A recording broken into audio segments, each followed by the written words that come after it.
Connect 4* suction cup to the water pump. Connect the water pump outlet.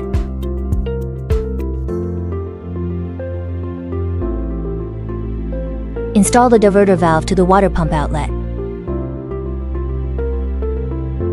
Connect the telescopic rod, then attach the nozzle head.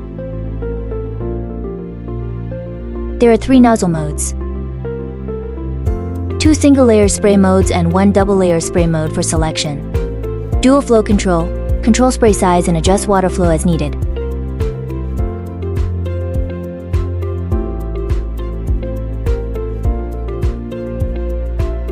Connect 2 solar panels to the water pump with a Y cable.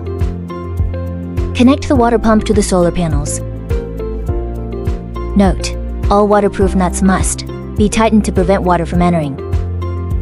Submerge the water pump completely in water. Place the solar panel in direct sunlight, then adjust its angle properly. The fountain will work normally.